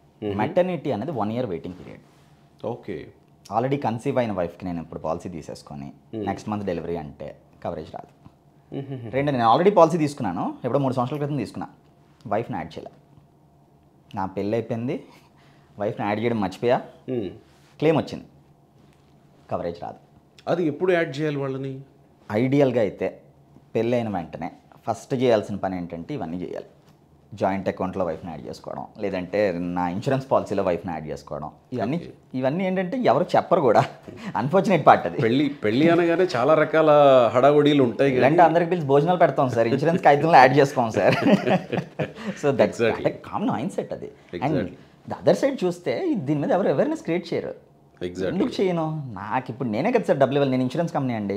నేను మీకు సార్ మీకు పెళ్ళి అయిపోతే మీ వైఫ్ని యాడ్ చేసుకోండి, మెటర్నిటీ క్లెయిమ్ నేను ఇస్తాను, నేను డబ్బులు ఇస్తాను మీకు అని ఎందుకు చెప్తాను నేను? మైండ్ సెట్ కదా. అంటే చెప్తారా అనేది పక్కన పెడితే నేను డబ్బులు ఇవ్వాల్సినప్పుడు ఎందుకు చెప్తాను? సో అదేంటే మేము as a mediator we are trying to give them all these updates. మీకు ఒకసారి చెప్పేస్తే మీకు గుర్తుండిపోద్దా అంటే గుర్తుండదు కదా. So we keep asking them every month ఒక అప్డేట్ అడుగుతాం. ఓకే, సరేనా, ఎడిషన్స్ ఉన్నాయా, ఫ్యామిలీ ఎడిషన్స్ ఉన్నాయా, లేదంటే అసెట్ ఇంటికి ఇన్సూరెన్స్ తీసుకుంటాం సార్. తీసుకున్నప్పుడు ఇంట్లో ఇంకైనా కొత్త అసెట్ వచ్చిందా, ఆఫీస్కి ఇన్సూరెన్స్ తీసుకుంటాం సార్, కొత్త అసెట్ వస్తే యాడ్ చేసుకోవాలి, just like humans assets. So ఇవన్నీ మేము రిమైండ్ చేస్తూ ఉంటాం. అలానే ఈ వెయిటింగ్ పీరియడ్స్లో చాలా ఉంటాయి. మీకు కిడ్నీ స్టోన్స్ ఉన్నింది, ఇమీడియట్గా ఈరోజు పాలసీ తీసుకొని రేపు సర్జరీ చేయించుకుంటానంటే అవ్వదు. There are waiting periods, 2 years waiting periods ఉంటాయి, 3 years వెయిటింగ్ పీరియడ్స్ ఉంటాయి, up to 4 years there are multiple waiting periods. ఇది ఎందుకంటే ఇండివిజువల్ పాలసీస్లో ఉంటాయి ఇవన్నీ. గ్రూప్ హెల్త్ ఇన్సూరెన్స్లో ఇవన్నీ మెజారిటీ ఆఫ్ ద టైమ్స్ ఉండవు. ఎందుకంటే company covered policies are like covered everything. Most of the డిసీజెస్ని కవర్ చేసేస్తాయి. అండ్ మీకు ఇంకొకటి డౌట్ రావచ్చు, నేను ఎన్ని సంవత్సరాలు నా కంపెనీకి పనిచేశాను, నాకు వాళ్ళు ఇన్సూరెన్స్ ఉంది, ఈరోజు నేను కంపెనీ వదిలేసినాక నేను మళ్ళీ ఇప్పుడు కొత్తగా ఇన్సూరెన్స్ కొనుక్కోవాలి, అది నేను ఎందుకు కంటిన్యూ చేసుకోకూడదు? అలా కూడా కంటిన్యూ చేసుకోవచ్చు. ఎవరు చెప్పరు ఈ విషయం. I will bet on it, 95% of the Indians don't know this. Exactly. నేను ఒక కంపెనీలో 10 సంవత్సరాలు పనిచేశాను సార్, వాళ్ళు నాకు ఒక ఇన్సూరెన్స్ ఇచ్చారు సార్, ఈరోజు మానేశాను కంపెనీ, నేను ఫ్రెష్గా ఇంకో మళ్ళీ పాలసీ తీసుకోవడం ఎందుకు? నా హెచ్ఆర్దే నుంచి నేను ఏం క్లెయిమ్స్ చేయలేదు లాస్ట్ 3 సంవత్సరాల్లో ఒక లెటర్ తీసుకుంటే ఆ పాలసీని ఇండివిజువల్ పాలసీలో కన్వర్ట్ చేసేస్తుంది. ఓ, లాస్ట్ 3 years క్లెయిమ్స్ చేయకుండా ఉంటే ఫుల్ కవరేజ్ ఇచ్చేస్తారు. ఒకవేళ చేశారనుకోండి వెయిటింగ్ పీరియడ్స్ కొన్ని యాడ్ చేసి ఇస్తారు పాలసీ. It's all tailor made sir. కాకపోతే చాలా మందికి తెలీదు. ఎందుకు చెప్పరో కూడా ఆలోచిద్దాం కాసేపు. ఓకే, మీకు ఆల్రెడీ మీ కంపెనీలో పాలసీ ఉంది, మీరు దాన్ని కంటిన్యూ చేసేసుకుంటున్నారు సార్, నాకు మీకు కొత్త పాలసీ అమ్ముకోవడానికి ఛాన్స్ ఎక్కడ ఉంది? లేదు కదా. అదే నేను మీకు చెప్పలేదు అనుకోండి, కొత్త పాలసీ అమ్ముకుంటాను నేను. అంటే సేల్స్ మైండ్ సెట్ ఇది. బట్ ట్రాన్స్పరెన్సీలోకి వచ్చేపాటికి we want to educate people on all those things. Sir money will come sir, money will definitely come. You solve A problem, money will come. ఈరోజు కాకపోతే రేపు వస్తుంది, అంతే కదా. ఇప్పుడు ఇన్స్టాగ్రామ్, ఫేస్బుక్ లాంటి స్టార్టప్స్ వచ్చినప్పుడు ఎవరిని అనుకున్నారా సార్ ఇన్స్టాగ్రామ్ రీల్స్ చూసుకుంటే డబ్బులు వస్తాయని? ఎవరిని అనుకుంటాడా sir? Exactly. So money will fall when you are solving a bigger problem in the market. Right. Then నేను నా ఇంట్రడక్షన్లో చెప్పిన మొదటి విషయం క్లెయిమ్స్ విషయం. ఇక్కడే అందరూ చాలా సమస్యలు ఎదుర్కొంటూ ఉంటారు. ఎందుకంటే వాళ్ళు మొదట చెప్పేటప్పుడు సక్రమంగా వినరు, సక్రమంగా దాని మీద కాన్సన్ట్రేట్ చేయరు కాబట్టి. సో ఇప్పుడు మనం క్లెయిమ్స్ విషయానికి వచ్చినప్పుడు చాలామంది చాలా రకాలుగా క్లెయిమ్స్ తీసుకునే విషయంలో ఇబ్బందులు పడుతూ ఉంటారు. సో వాళ్ళకి మీరు ఇచ్చే సజెషన్స్ ఏంటి? అంటే క్లెయిమ్కి వెళ్ళబోయే ముందు తీసుకోవాల్సిన జాగ్రత్తలా, లేదా ఇబ్బందులు ఎదురయిన తర్వాత తీసుకోవాల్సిన జాగ్రత్తలా? ట్రోవిటీ ఇన్సూర్టెక్ ఎలాంటి సూచనలు ఇస్తుంది వాళ్ళకి? మీరు ఎలా అండగా నిలబడతారు వాళ్ళకి? సార్ క్లెయిమ్స్లో కూడా ప్రీ అప్రూవ్డ్ క్లెయిమ్స్ అనుకుని ఉంటాయి. అంటే ప్లాన్డ్ సర్జరీస్ ఉండొచ్చు. హెల్త్లో అనుకోండి, ఇప్పుడు నాకు క్యాట్రాక్ట్ ఉంది, క్యాట్రాక్ట్ నేను ముందే ప్లాన్ చేసుకుంటా, it's not an emergency. Maternity ఉంది, నాకు తెలుసు మెటర్నిటీ అంటే ఒక 3 నెలల్లో డెలివరీ ఉంటుంది, లేదంటే ఒక వారం రోజులు డెలివరీ ఉంటుంది. ఎగ్జాక్ట్ డేట్ తెలియకపోవచ్చు కానీ తెలుసు నాకు. Planned heart stroke, it's not planned, exactly it's an emergency. Accident, it's an emergency. So రెండింటికి 2 ప్రాసెస్లు ఉంటాయి సార్. నా క్యాటరాక్ట్ వచ్చినప్పుడు నేను ముందే ఇన్సూరెన్స్ కంపెనీతో మాట్లాడుకొని నా ఇన్సూరెన్స్ కంపెనీ ఏంటి లేదంటే ట్రోవిటీతో మాట్లాడి నేను ఇలా క్యాటరాక్ట్ ప్లాన్ చేసుకుంటున్నానండి అంటే ట్రోవిటీ ముందే చెప్తుంది సార్ మీ పాలసీ ప్రకారం క్యాటరాక్ట్లో 50,000 రూపాయలు వస్తాయి సార్ మీకు లేదంటే 1,00,000 రూపాయలు వస్తాయి సార్ ఈ హాస్పిటల్కి వెళ్తే ఈ ప్యాకేజ్లో మీకు ఈ 1,00,000 రూపాయలకి ఇది మొత్తం అయిపోతుంది సార్ నేను ముందే అప్రూవల్స్ తెచ్చి పెడతా మొత్తం మీరు హాస్పిటల్కి వెళ్ళిన దగ్గర నుంచి మళ్ళీ డిశ్చార్జ్ అయ్యేదాకా మా టీం ఉంటారు. ఓ అప్రూవల్స్ కూడా మీరే మేమే తెచ్చిపెట్టారు. తెచ్చిపెడతాం. Fine. We have a team called happiness team. Oh the team name itself is happiness. Nice nice nice. So ఆ టీంలో ఉండే మెంబర్స్ ఏం చేస్తారంటే ఈ ప్రీ అప్రూవల్స్ మీ డాక్యుమెంట్ మా దగ్గర ఉంటుంది ఆల్రెడీ లేదు మీరు మాకు ఫ్రెష్గా వచ్చారనుకో ఫ్రెష్ కన్జ్యూమర్ మీ డాక్యుమెంట్ అడుగుతాను నేను. ఓకే. అడిగి సార్ నాకు ఈ డాక్యుమెంట్ ఇచ్చేస్తే నేను వెళ్ళి మాట్లాడుకుంటాను సార్ నేను ఇన్సూరెన్స్ కంపెనీతో I will take an authorization from you like నేను మీకు అపాయింటెడ్ ఇన్సూరెన్స్ అడ్వైజర్ కింద ఒక లెటర్ ఇస్తారు నాకు. Okay. సో రామ్ లేదంటే ట్రోవిటీ అనే కంపెనీ నాకు హెల్ప్ చేస్తుంది ఇందులో వాళ్ళకి మీరు ఇన్ఫర్మేషన్ ఇవ్వచ్చు అని బికాజ్ ఇన్సూరెన్స్ కంపెనీ కూడా మాకు మీరు ఆ డాక్యుమెంట్ ఇవ్వకపోతే ఇవ్వదు కదా ఇన్ఫర్మేషన్. ఎగ్జాక్ట్లీ. వెళ్ళి మేము ఎక్స్ అనే ఇన్సూరెన్స్ కంపెనీ అనుకోండి వాళ్ళ దగ్గరికి వెళ్తాం ఈ సర్జరీ ఉందండి దీనికి ఇదిగో మెడికల్ రిపోర్ట్స్ చూపిస్తాం వాళ్ళకి మీ డాక్టర్ రాసిన ప్రిస్క్రిప్షన్స్ ఇవన్నీ చూపించి ఈ సర్జరీ ఎంత చేయాలి కాబట్టి ఇంత ఖర్చు అవ్వచ్చు ఈ హాస్పిటల్లో వెళ్తున్నారు ఈ డేట్ని వెళ్తున్నారు ఎందుకంటే మనకి ఇండియన్ మైండ్ సెట్లో చాలాసార్లు ముహూర్తాలు అవి చూసుకొని చేసుకుంటారు ఇలాంటివన్నీ. సో హార్ట్ స్ట్రోక్లకి ఆడికి ముహూర్తం చూడలేం కానీ సో ఇవన్నీ ముందే మేము మాట్లాడేసి మీకేంటంటే ఎలాంటి ఇబ్బంది లేకుండా మేము డేట్ చెప్పేస్తాం టైం చెప్పేస్తాం ఆ టైంకి సరే ఈ హాస్పిటల్కి వచ్చేయండి ఇక్కడ మీకు మొత్తం రెడీ అవుద్ది ఆ క్యాటరాక్ట్ సర్జరీ అయిపోతుంది డే కేర్ ట్రీట్మెంట్ ఉంటుంది వెళ్ళిపోతారు ఇంటికి. ఇది pre approved claims. Okay. Emergency claims అర్ధరాత్రి హార్ట్ స్ట్రోక్ వచ్చింది జస్ట్ మాదొక టోల్ ఫ్రీ నెంబర్ ఉంటుంది దానికి ఫోన్ చేసి మీ పేరో మీ నెంబరో మొబైల్ నెంబరో ఏదో ఒక మీ ఫ్యామిలీ మెంబర్స్ కానీ ఎవరు చెప్పినా మేము మీ నియరెస్ట్ హాస్పిటల్ ఎక్కడుంది ఆ హాస్పిటల్కి మీరు వెళ్ళేలోపు మేము వాళ్ళకి ఇన్ఫామ్ చేస్తాం ఇన్సూరెన్స్ కంపెనీకి ఇన్ఫామ్ చేస్తాం అక్కడ హాస్పిటల్లో ఇన్సూరెన్స్ డెస్క్ అని ఒకటి ఉంటుంది ఓకే. వాళ్ళకి ఇన్ఫామ్ చేయడానికి మీతో పాటు ఎవరో ఒక మెంబర్స్ ఉంటారు కదా అంటే టోల్ ఫ్రీలో నేరుగా పర్సన్ లైన్లోకి వస్తారా? ఎస్ పర్సన్ లైన్లోకి వచ్చేస్తారు. Okay. లైన్లోకి వచ్చి person will understand okay this is the individual's name or phone number or mail ID ఏదో 2-3 డీటెయిల్స్తో we will track it. Okay. మీరు ఏ లొకేషన్లో ఉన్నారు నియరెస్ట్ హాస్పిటల్ ఏది ఉంది అక్కడ మాకే ఉండే రిలేషన్స్ ఉంటాయి కదా మేము వాళ్ళకి ఇన్ఫామ్ చేస్తాం సో పేషెంట్ ఇస్ కమింగ్ అండి అని చెప్పి లేదా ఆల్రెడీ హాస్పిటల్కి వెళ్ళిపోతే ముందు మీరు అడ్మిట్ అయిపోండి మేము చూసుకుంటాం అని చెప్తాం. ఇన్సూరెన్స్ కంపెనీకి ఇన్ఫామ్ చేస్తాం మీకు టీపీఏస్ ఉంటాయి ఇన్సూరెన్స్ కంపెనీస్ నుంచి థర్డ్ పార్టీ అడ్మినిస్ట్రేటర్స్ ఉంటాయి వాళ్ళకి ఇన్ఫామ్ చేస్తాం వాళ్ళు ఎవరంటే సెట్ ఆఫ్ డాక్టర్స్ వాళ్ళు ఉంటారు అక్కడ ఈ హాస్పిటల్ ఇచ్చే ట్రీట్మెంట్ కరెక్టా కాదా అనేది వాళ్ళు వెరిఫై చేస్తారు బికాస్ చాలాసార్లు కన్స్యూమర్స్ కూడా మోసం చేయొచ్చు కదా. ఇప్పుడు నాకే ఒక హాస్పిటల్ ఉంది సార్ నేను ఒక రిపోర్ట్ రాసుకొని నేనే సర్జరీ చేసుకున్నాను నా డాక్టర్తో రాయించుకొని క్లెయిమ్ తీసేసుకోవచ్చు కదా ఇలాంటి చాలా కూడా. సో వీళ్ళు వెరిఫై చేస్తారు TPS from the insurance company okay. చేసి క్లెయిమ్స్ ప్రాసెస్ ఉంటుంది దాన్ని we are trying to reduce the timelines. మీరు హాస్పిటల్ నుంచి డిశ్చార్జ్ టైంలో మొత్తం ఇదంతా జరుగుతుంది ఈ స్టోరీ అంతా ఎంత బిల్ వచ్చింది ఎగ్జాక్ట్లీ ఆ బిల్లు హాస్పిటల్ ఇవ్వాలి మేము ఇన్సూరెన్స్ కంపెనీకి సబ్మిట్ చేయాలి టీపీఏ వెరిఫై చేయాలి అప్రూవ్ చేయాలి. ఈ ప్రాసెసింగ్ టైం అనేది మినిమం 4 నుంచి 6 గంటల టైం పడుతుంది. అప్పటిదాకా నాకు బిల్ ఎంత అయిందో కూడా తెలియదు. అప్పటిదాకా క్లయింట్ పిసుక్కుంటూ ఉంటాడు. ఎంత అవుద్దో తెలీదు బిల్ ఎంత అవుద్దో తెలీదు. పెద్ద పెద్ద హాస్పిటల్స్ ఉన్నాయి సార్ ఈ రోజుల్లో 7 స్టార్ హాస్పిటల్స్ లాంటివి ఉన్నాయి. కరెక్ట్. సో అక్కడికి వెళ్తా ట్రీట్మెంట్ చేసుకుంటా నేనేమనుకుంటానంటే నాకు 1,00,000 కోటి రూపాయలు ఇన్సూరెన్స్ ఉంది కదా మొత్తం కవరేజ్ ఉంది అనుకుంటా. సడన్ సర్ప్రైజ్ ఏమవుద్దంటే బాస్ నువ్వు నాకు బీపీ గురించి చెప్పలేదు రివీల్ చేయలేదు బీపీ ఉందని సో నేను నీకు క్లెయిమ్ ఇవ్వను 10 లక్షల బిల్ అయితే బిల్ నువ్వు కట్టుకొని వెళ్ళిపో ఇంటికి అని చెప్తుంది ఇన్సూరెన్స్ కంపెనీ. ఏం చేయలేము ఇక్కడ. పాలసీ తీసుకునేటప్పుడు హెల్దీ ఉంటారు మధ్యలో ఏదో కొన్ని బీపీ షుగర్స్ లాంటివి ఇలాంటివి వస్తాయి.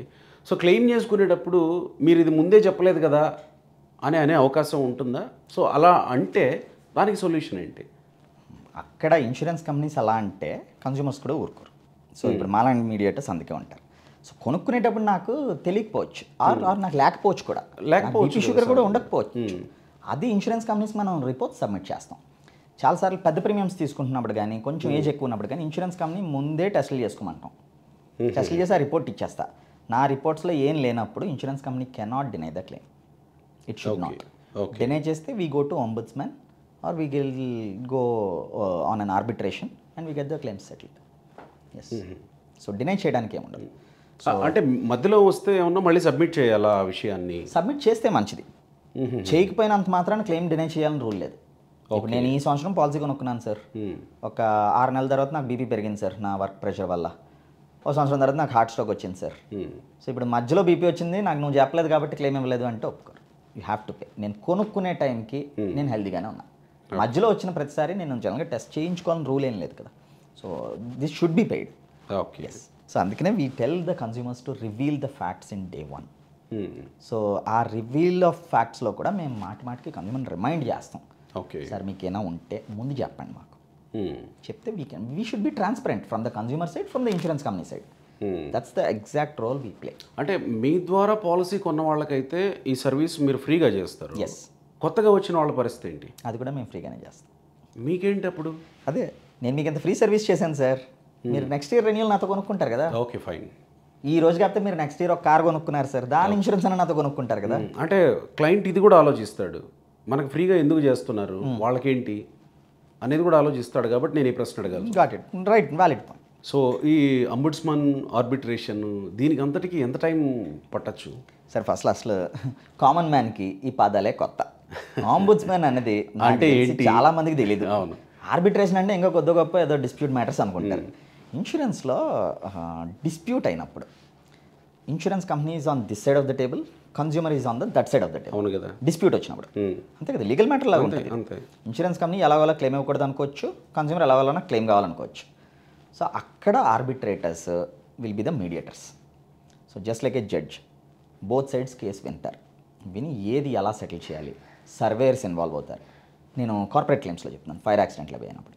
అదే హెల్త్ క్లెయిమ్స్ ఇవన్నిటిలోని నాకు ఒక 5 లక్షలు బిల్ అయిందండి, వీళ్ళు 2 లక్షలే పే చేశారు, వీళ్ళు మిగతా 3 లక్షలు నాకు అన్యాయంగా చేయలేదు అన్నారు. అక్కడ మనం ఓంబుడ్స్మన్కి లేదంటే nodal officers of the insurance కంపెనీస్కి వెళ్తాం. వెళ్ళినాక అంటే ఈ ప్రాసెస్ ఎంత టైం లైన్లో అయిపోతుందా అనేది గ్యారంటీగా చెప్పలేము, because of the multiple factors. Okay. Indian legal systems దాని మీద ఉండే డిపెండెన్సీస్ చాలా ఎక్కువ ఉంటాయి కదా. సో అందుకని it keeps a little time line ఎక్కువే ఉంటుంది. ఓకే. అంటే జనరల్గా 15 రోజులు అయిపోతుంది గన్ షాట్ కానీ చెప్పలేం. అదే క్లీన్ కేస్, నాకు ఒక హాస్పిటల్కి వెళ్ళా, బిల్ ఎంత వచ్చింది, అక్కడికక్కడ ఆ హాస్పిటల్ నా నెట్వర్క్ పరిధిలో లేదు, డాక్యుమెంట్స్ అన్నీ ఒరిజినల్ తీసుకొని పంపిస్తే అప్రూవల్ ఇవ్వడానికి మినిమం 30 డేస్లో అప్రూవల్ అయిపోతుంది. నేను హయ్యర్ సైడ్ చెప్తున్నాను 30 డేస్. ఓకే. క్లెయిమ్ క్లియర్గా ఉంటే there are so many insurance companies who pay in second day as well అండి. And there are so many insurance companies, ఈ రోజులో there are new age insurance companies వచ్చినాయి చాలా. వాళ్ళు ఏంటి సార్, మా క్లెయిమ్ వస్తే, నా కార్ క్లెయిమ్ వచ్చింది అనుకోండి సార్, ఫోటో తీసి అప్లోడ్ చేస్తే సర్వేర్ లేదు ఏం లేదు, ఆ ఫోటోలో చూసి బాస్ నీకు ఇది బంపర్ కదా డ్యామేజ్ అయింది, మారుతి కార్ బంపర్, నీకు 20,000 అవుద్ది, నేను 20,000 నీకు అకౌంట్లో కొట్టేస్తున్నా, నువ్వు చేయించుకుంటావా, ఎక్కడ చేయించుకుంటావు నీ ఇష్టం. There are, the positive side of the insurance companies are there. Claims will be settled so fast. There are the other side as well. There are some companies who don't settle. There are some companies, IRDA stats publish chestadi. There are some companies who keep nagging on the claims. So it's a process. ఇక్కడ client వైపు నుంచి ఆ risk మీరు bear చేస్తూ ఉంటారు. మేము we stand for the client. Okay. There are even చాలా companies వచ్చినాయి who only exclusively works on claims. So మేమేంటంటే ఈకో సిస్టమ్ బిల్డ్ చేసాం. మొత్తం చూస్తే మేము ఫినాన్షియల్ హెల్త్లో first training about the product, మాది ఇంకో కంపెనీ ఉంది మ్యాడోవర్ ఇన్సూరెన్స్ అని చెప్పి, that is the first part of insurance. Okay. Insurance product training, insurance product మీద క్లయింట్కి అవగాహన పెంచడానికి అవేర్నెస్, కామన్ లాంగ్వేజ్లోకి మార్చడం, అసలు అండర్ రైటింగ్ అంటే ఏంటి, ఇన్సూరెన్స్ కంపెనీ ఎంప్లాయీస్ కూడా నేర్పిస్తాం మేము ఇవన్నీ. సో ఇవన్నీ ట్రైన్ చేస్తున్నాం. Then we sell the product through Trovity. Trovity అని ఒక కంపెనీ ఉంది, where we sell the insurance, we understand consumers insurance policies. And dispute వచ్చింది, there is an arbitration company called Arbisofy, అక్కడ మేము డిస్ప్యూట్స్ రిజాల్వ్ చేస్తాం. So మొత్తం మీరు చూస్తే ఆల్మోస్ట్ ఎకో సిస్టమ్ మొత్తాన్ని బిల్డ్ చేస్తాం. ఓకే. మార్కెట్కి మాకు ఉండే మేజర్ యూఎస్పీ పాయింట్ అంటే అది. సో మార్కెట్లో చాలాసార్లు ఏంటంటే అందరూ ఇన్సూరెన్స్ అమ్ముతారు, క్లెయిమ్ వచ్చినప్పుడు నువ్వు చూసుకో, లేదంటే నువ్వు డైరెక్ట్గా ఇన్సూరెన్స్ కంపెనీతో మాట్లాడు, ఏదైనా రిస్క్ ఉన్నా నువ్వే చూసుకో, అంతే. ఇక్కడ మేము ఎండ్ టు ఎండ్ చేస్తున్నాం. ఓకే. కొనుక్కునే ముందు ట్రైన్ చేస్తున్నాం ఎవరిని, సేల్స్ వాళ్ళని, కన్స్యూమర్స్ని. కొనుక్కున్నాక ఏం కొనుక్కోవాలో చెప్తున్నాం, రేపు పొద్దున్న డిస్ప్యూట్ వస్తే సెటిల్ చేస్తున్నాం. కంప్లీట్ ఎకో సిస్టమ్ చేస్తున్నాం. నైస్. రైట్. ఇక ఫైనల్గా మెచ్యూరిటీ విషయానికి వచ్చినప్పుడు, మెచ్యూరిటీ అయినప్పుడు క్లయింట్స్ కంప్లీట్ క్లెయిమ్ చేసుకోవాలంటే ఎలాంటి జాగ్రత్తలు తీసుకోవాలి, అక్కడ ఏదన్నా సమస్య వచ్చినప్పుడు మీరు క్లయింట్ వైపు ఎలా నిలబడతారు? సార్ మెచ్యూరిటీ గురించి అడిగారు కాబట్టి నేను మీకు ఒక అంటే ఇన్సూరెన్స్ అన్నది నేను థంబ్ రూల్ ఒకటి చెప్తా. ఓకే. అసలు ఇన్సూరెన్స్ అనేది ప్రొటెక్టింగ్ పీపుల్, అంతే ఒక కదా. మనిషిని ఫినాన్షియల్గా ప్రొటెక్ట్ చేయడానికి, మీరు ఇన్వెస్ట్ చేయడానికి కాదు. ఇన్వెస్ట్ చేయాలనుకోండి, there is a regulatory called SEBI, mutual funds ఉన్నాయి, వాటిలో ఇన్వెస్ట్ చేసుకోండి. అన్ఫార్చునేట్ పార్ట్ ఏంటంటే ఇండియాలో ఇన్సూరెన్స్లో ఇన్వెస్ట్ చేస్తారు. బై రూలే ఇన్సూరెన్స్ కంపెనీస్ చేయాల్సింది ఏంటి, ప్రొటెక్ట్ చేయడం. అవును. ప్రొటెక్షన్ ఒకటే కదా మా డ్యూటీ. మేము మీకు డబ్బులు సృష్టించడం అనేది మా పని కాదు. దానికి సెబీ రెగ్యులేటెడ్ మ్యూచువల్ ఫండ్స్ ఉన్నాయి, సిప్లు ఉన్నాయి, వాటిల్లో ఇన్వెస్ట్ చేసుకోవాలి. Ideally suggest for a consumer by a health insurance, by a term life insurance. అంటే ఏంటి, నాకు నేను చనిపోతే నా ఫ్యామిలీకి ఫినాన్షియల్ బర్డెన్ లేకుండా. 3, నా వెహికల్స్కి ఇవన్నిటికి ఇన్సూరెన్స్, పర్సనల్ యాక్సిడెంటల్ ఇన్సూరెన్స్, అంతే. ఇన్వెస్ట్మెంట్లు చేసుకోవడం చాలాసార్లు ఉంటుంది. ప్రతి సంవత్సరం మీరు 1 లక్ష కట్టండి, 7 సంవత్సరాలు కట్టండి, 3 సంవత్సరాలు ప్లాన్ హాలిడే ఉంటుంది, 12వ సంవత్సరం మీకు ఇన్ని డబ్బులు వస్తాయి. ఇవన్నీ మ్యూచువల్ ఫండ్స్ వీటిల్లో చేసుకుంటే, అంటే that is an ideal suggestion in insurance. ఇన్సూరెన్స్లో ఎప్పుడు ఇన్వెస్ట్ చేసుకోకూడదు. ఓకే. సో మెచ్యూరిటీ పీరియడ్స్కి వచ్చేపాటికి, yes, once the maturity period is done. నాకేదో 2025 సెప్టెంబర్లో మెచ్యూరిటీ అయిపోయింది. దీని తర్వాత ఎప్పుడన్నా వెళ్ళి క్లెయిమ్ చేసుకోవచ్చు. కాకపోతే క్లెయిమ్ ఆ మెచ్యూరిటీ అమౌంట్స్ అవి రావడానికి ప్రాపర్ డాక్యుమెంటేషన్, అంటే పాలసీ కాపీస్, నా కేవైసీ, నా క్యాన్సిల్డ్ చెక్స్, ఇవన్నీ ఇన్సూరెన్స్ కంపెనీకి సబ్మిట్ చేస్తే ఏదో ఒక నియరెస్ట్ బ్రాంచ్లోని they will get the processing done and నా బ్యాంక్ అకౌంట్లోకి డబ్బులు వచ్చేస్తాయి. అండ్ చాలాసార్లు లైఫ్ ఇన్సూరెన్స్లో ఏంటంటే నామినీ పేర్లు ప్రాపర్గా డిక్లేర్ చేయరు. ఓకే. లైఫ్ అనే కాదు, చాలాసార్లు ఎక్కడ మనం డిక్లేర్ చేయం ప్రాపర్గా.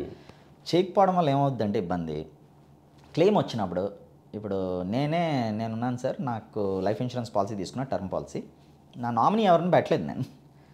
నేను చనిపోయాను అనుకోండి, మా ఫాదర్ పేరో లేదంటే ఆయనకి ఇవ్వాలనో లేదంటే నాకు మదర్కి ఇవ్వాలనో ఏదో పెట్టాలి కదా. అవును కదా. అది ప్రాపర్గా పెట్టకపోతే వాళ్ళు వెళ్ళి కోర్టులో నా లీగల్ ఎయిర్ సర్టిఫికేట్ ఫైట్ చేసుకొని తెచ్చి అవన్నీ ఇన్సూరెన్స్ కంపెనీకి సబ్మిట్ చేసేదాకా క్లెయిమ్ సెటిల్ అవ్వదు. Nominee details are very very important in insurance. మనందరం చాలా అది చిన్న టాపిక్ కదా అని వదిలేస్తాం ఇవ్వడం పెద్దగా. So these are very important details. అంటే కంప్లీట్ డీటెయిల్స్. ఎస్. ఇంకొక విషయం కూడా, ఇక్కడ నామినీ ఒకవేళ అన్ఫార్చునేట్లీ నామినీ మధ్యలో ఏమన్నా జరిగితే we can change the nominee. అచ్చా అచ్చా. అండ్ ఇంకొకటి ఏంటంటే టర్మ్ ఇన్సూరెన్స్లోన చాలా కంపెనీస్లో నామినీ ఒకలే ఉండాలని రూల్ లేదు. Okay okay. ఇప్పుడు for example if I married అనుకోండి, నేను వైఫ్ని నామినీగా పెట్టొచ్చు, నా పిల్లల్ని నామినీగా పెట్టొచ్చు, నా మదర్ని నామినీగా కూడా పెట్టొచ్చు. 50% వైఫ్కి ఇవ్వచ్చు, 25% మదర్కి ఇవ్వచ్చు, 25% ఫాదర్కి ఇవ్వచ్చు. అలా కూడా డిక్లరేషన్ రాసుకోవచ్చు ఇన్సూరెన్స్. సో అప్పుడు పర్సంటేజ్ మాత్రమే వస్తుందా? అంతే. ఇప్పుడు నేను ₹1,00,00,000 టర్మ్ పాలసీ తీసుకున్నా, నాకేదో అయింది, నేను 50% ఫాదర్కి పెట్టా, 50 లక్షలు ఫాదర్కి వెళ్ళిపోద్ది, 25% నా మదర్కి పెట్టా, 25 లక్షలు మదర్ పేరు మీద వెళ్తుంది. సో ఇవన్నీ డిస్ట్రిబ్యూట్ చేసుకోవచ్చు. ఇవన్నీ కరెక్ట్గా ముందు కొనుక్కునే ముందు తెలుసుకోవాలి ఇవన్నీ. Okay okay. ఎస్. అండ్ మధ్యలో ఏమైనా నామినీకి అయింది అనుకోండి, we can change the nominee. Okay okay. Unfortunately నేను తీసుకున్న నా ఎవరి పేరు మీద నామినీ పెట్టా. ఒకవేళ చేంజ్ చేసుకోలేని పరిస్థితులు ఉంటే కనుక అప్పుడు లీగల్ ఎయిర్ ఫైట్ ఉంటుంది. మళ్ళీ కోర్టుకి వెళ్ళాలి, లీగల్ ఎయిర్ ప్రూవ్ చేసుకోవాలి వాళ్ళు. నా పిల్లలు ఉన్నారనుకోండి, పిల్లలు వెళ్ళి ఫైట్ చేయాలి కోర్టులో, లీగల్ ఎయిర్ సర్టిఫికేట్ తెచ్చుకోవాలి. తెచ్చుకున్నాక ఏంటంటే ప్రూఫ్ ఎస్టాబ్లిష్ చేయాలి కదా. నేను డబ్బులు ఇవ్వాలి అంటే ఎందుకు ఇవ్వాలి, ఎగ్జాక్ట్లీ ఏదైనా రిలేషన్ ఉందా, ఉంటే అది నాకెలా తెలుస్తుంది. So I need legal heir certificate. So ఆ విషయంలో కూడా మీరు we help consumers on this. Yes. Insurance eco సిస్టంలో మొత్తంలో A to Z మొత్తానికి we will help you out. అంటే కన్స్యూమర్కి ఇవన్నీ తెలియదు కాబట్టి, just like your CS lawyers, we are an insurance professionals who will help you in all these things. Okay. That's why Trobity is born. So ఈ process మొత్తంలో దాదాపుగా మీ దగ్గర అందరూ ప్రొఫెషనల్స్ ఉండాలి కదా మీ టీంలో? Sir, it's a big team. We have an expert team, fantastic team we have. ఇందాక చెప్పినట్టు సేల్స్ టీమ్ ఉన్నారు, అండర్ రైటింగ్ టీమ్ ఉన్నారు, క్లెయిమ్స్ టీమ్ ఉన్నారు, హ్యాపీనెస్ టీమ్ ఉన్నారు, and we have our CEO Venkat అని చెప్పున్నారు, Venkat Patra. He's my own brother. Okay. So he is the CEO for the company who's an expert in insurance. We have mister Atmaram who heads mad over insurance అని చెప్పి trainings, because he has a vast experience, like 35-40 years of experience in insurance ఉన్నాయి. Okay. అలాంటి వాళ్ళకి insurance depth తెలుస్తుంది, conditions, clauses, ఇవన్నీ. There is big team for us.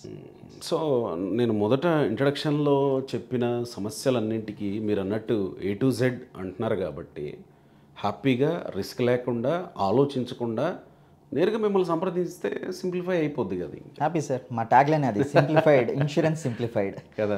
Yes. And Trobity is trying to bring the truth and transparency insurance. Same time అది ఎంత ఉపయోగకరమో first తెలుసుకోవాలా. మేము అందుకే మీకు ఫస్ట్ నుంచి చెప్పినట్టు మేము అమ్మట్లా. నేను మీ దగ్గర ఉన్నదే నేను చూసి, నేను ఆడిట్ చేసి మీకు ఏది కరెక్ట్ ఏది తప్పో చెప్పి మా దగ్గర దాచుకోమని చెప్తున్నాను అంతే. అండ్ నేను మీకు హెల్ప్ చేస్తానని చెప్తున్నాను. నైస్. సో మార్కెట్లో చాలామంది ఉండొచ్చు ఇలా ఆర్బిట్రేషన్, బట్ ట్రోబిటీ ఇస్తున్న సర్వీసెస్ గురించి విన్న తర్వాత డెఫినెట్గా మీకు ఒక సాటిస్ఫాక్షన్ వచ్చి ఉంటుందని నేను అనుకుంటున్నా. బట్ ట్రోవిటీ ఈజ్ ద వే మనం ఇన్సూరెన్స్లో ఇబ్బందులు లేకుండా, క్లెయిమ్లో ఇబ్బందులు లేకుండా, మధ్యలో ఇబ్బందులు పడకుండా మనల్ని సేఫ్గా మన లైఫ్ని లీడ్ చేయడానికి ఉపయోగపడే ఒక దారి అని చెప్పడానికి డెఫినెట్గా నేను ఎలాంటి సంకోచం చెందట్లేదు. సో మీకు ఏమైనా ఇన్సూరెన్స్ ప్లాన్స్ తీసుకోవాలని ఉంటే కనుక త్రూ ట్రోవిటీ వెళ్ళండి, వాళ్ళ మీద భరోసా ఉంచండి. Thank you.